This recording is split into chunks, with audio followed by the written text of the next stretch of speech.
Hello, this is Richard Kuhn of the Stress Management Institute giving you a hearty welcome to Freedom from Depression. Biochemically, the goal is to increase one's serotonin level.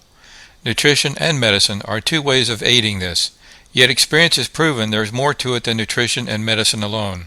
Don't get me wrong, nutrition is an important cornerstone, and taking supplements such as St. John's wort may be very important in the fight against depression. And yes, this program is not suggested as a replacement of any medical regime your doctor prescribes. In fact, the serotonin-producing meds may contribute to your ultimate success. But did you know that doing a good deed produces serotonin? Did you know that even watching someone do a good deed produces serotonin? Don't believe me? Just ask Dr. Wayne Dyer for clinical proof.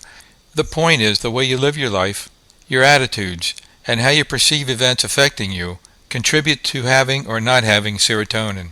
It has more to do with how you handle stressful situations than anything else. We usually think of stressful situations being like deadlines, situations that place a lot of demand on one emotionally and physically, but not always so. A stressful situation can be caused by dealing with disappointments or even boredom. More about that later. First, this program is not intended to replace proper medical and psychological treatment. If you've been suffering for more than 3 months, it's important to include your physician in your recovery process, who in addition to prescribing an appropriate medication may also refer you to psychiatric or psychological support. Use this program as a guide to your therapy sessions. This program provides you with the ABCs of how your life has led you to depression and the changes that are possible to get you up from depression.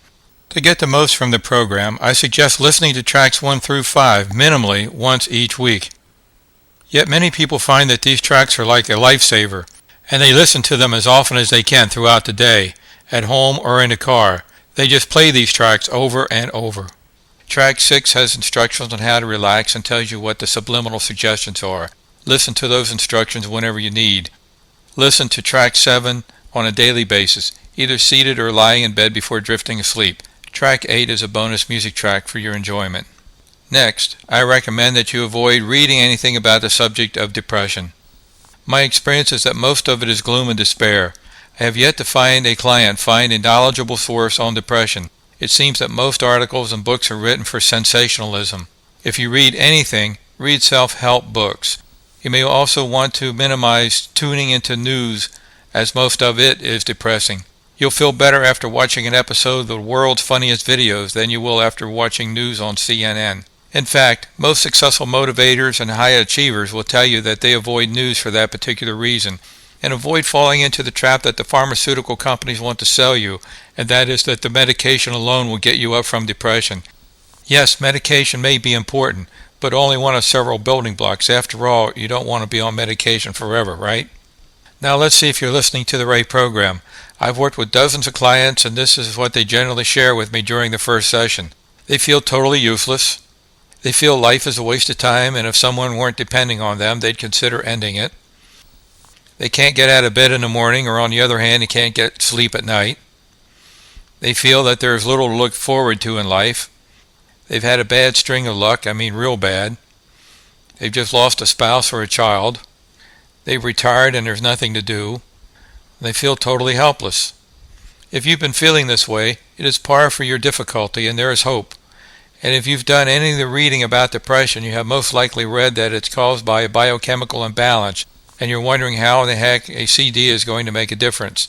Yes, as I noted early on, it is because of this biochemical depletion of serotonin, and just as Dr. Dyer notes, that what you do and think can produce serotonin, then this program can likewise have a beneficial impact, for these suggestions and things that you will be doing will support a shift in your biochemistry.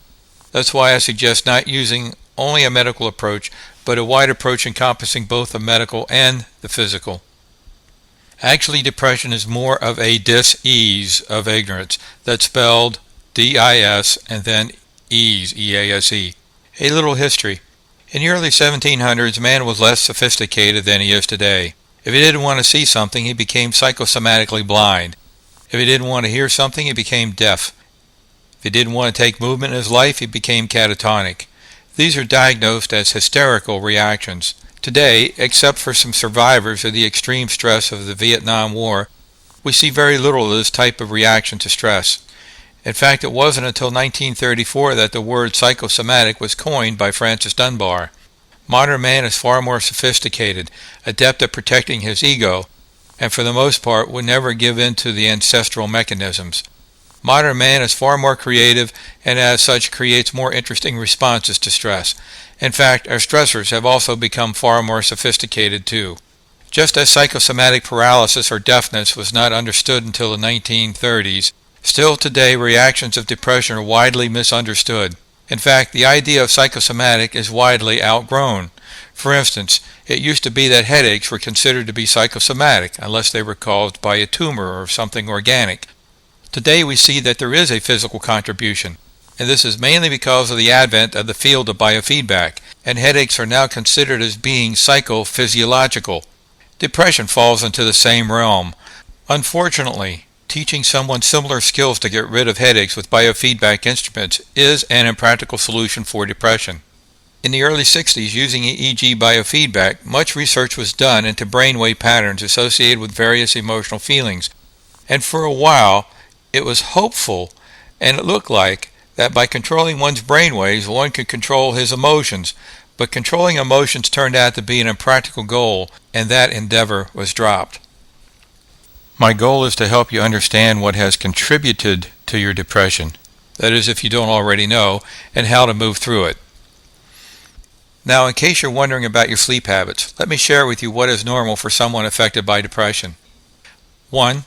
You either sleep incessantly, have difficulty getting up in the morning, or find yourself constantly doing one or more things like reading, doing puzzles, something to avoid reality. 2. Your sleep is interrupted and minimal at best, awakening maybe in the middle of the night in sweats. 3. There may be a loss of interest in sexual relations. And 4.